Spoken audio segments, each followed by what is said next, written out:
I used to believe that my art was about capturing my mother's story. It wasn't. It was about releasing the shame that was suffocating my own. Welcome to the mother phase, where we stop apologizing for being human. Shame is the heaviest thing you'll never see. It's the weight that makes you walk differently, speak differently, create differently, or not at all. For years, I carried shame like a second skin, so seamlessly I forgot it wasn't part of me. The shame said, your family is broken, your feelings are selfish, your art is self-indulgent, your story doesn't matter, you're too much, you're not enough, always both, never right. But shame has a fatal flaw. It dissolves under direct light. And the mother phase, that's full moon illumination time. The first time I raised my camera in my mother's assisted living room, shame screamed at me to stop. This is exploitation, it whispered. This is a violation of privacy. This makes you look like you're profiting from pain. But something stronger than shame was emerging. Call it artistic instinct, call it love, call it rebellion. I kept shooting, frame by frame. I was doing something radical. I was refusing to hide, not just her reality, but mine. The exhaustion, the complexity, the moments of unexpected beauty amid the chaos. I was documenting what shame insisted should remain invisible. Here's what nobody tells you about shame. The very thing it tells you to hide is often the thing the world most needs to see.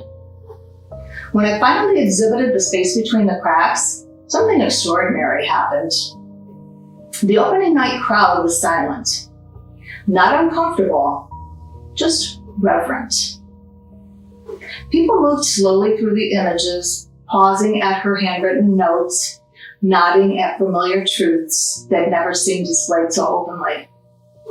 A woman approached me afterward, tears in her eyes. This was my mother too. I thought I was the only one.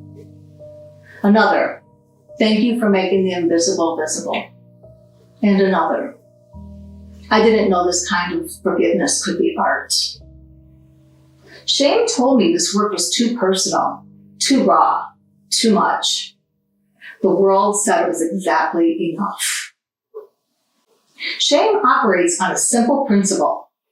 If they really knew, they would reject you. But what happens when they just don't know? They witness, they understand, they connect. The shame that surrounded my mother's illness didn't just evaporate. It transformed. It became medicine. The photographs that shame insisted were evidence of our family's failure became proof of our resilience. The complexity that I'd been taught to hide became the very thing that helped others feel less alone. This is the alchemy of the mother phase. Shame becomes wisdom. Wounds become windows. Hiding becomes healing for everyone.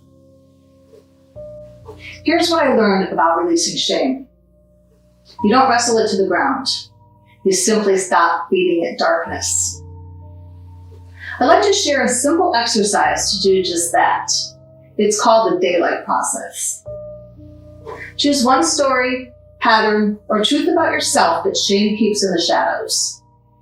Now, practice these 3 steps. 1, name it plainly. Write it down without euphemisms or explanations, just the simple truth. 2, find the gift.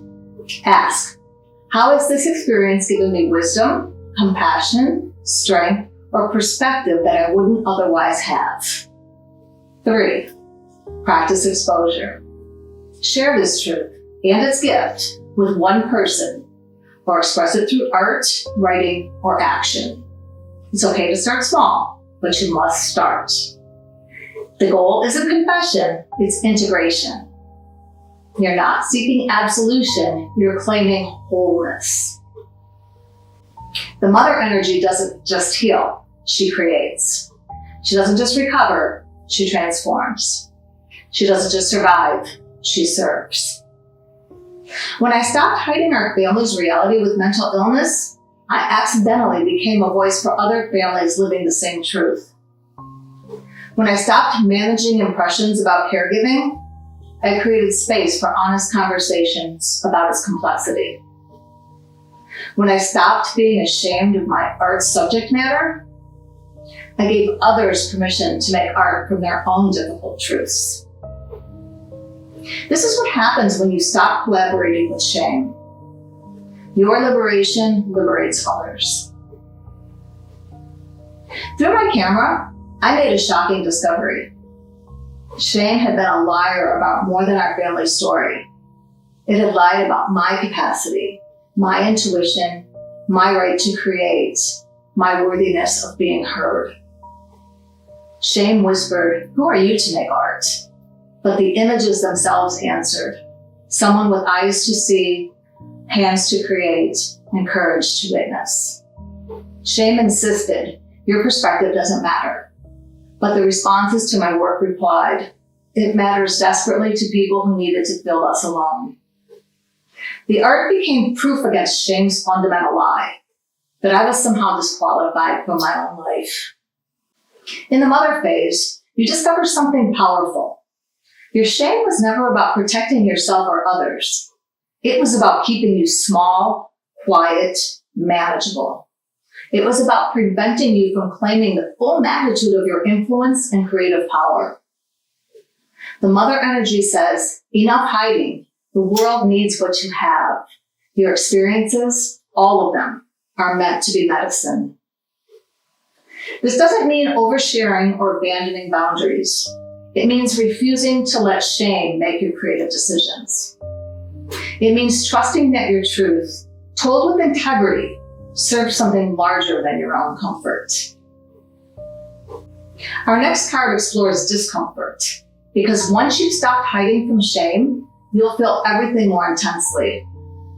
Growth is inherently uncomfortable. Creating authentically is vulnerable. Standing in your power feels exposed. But you're ready for this discomfort now. You've learned that shame's discomfort is punishment, while growth's discomfort is expansion. One contracts you, the other enlarges you. What would you create, share, or express if shame wasn't in the room? Try the daylight process this week with one truth you've been keeping in the shadows. The goal isn't to eliminate all privacy, but to stop shame from being your creative director. Share in the comments one way that shame has limited your self-expression and one small step you're willing to take toward the light. Your courage to be visible gives others permission to emerge from their own shadows. Remember, in the mother phase, your healing becomes art, and your art becomes healing for others. That's not pressure, that's power. Next week, we discuss discomfort. Until then, take good care.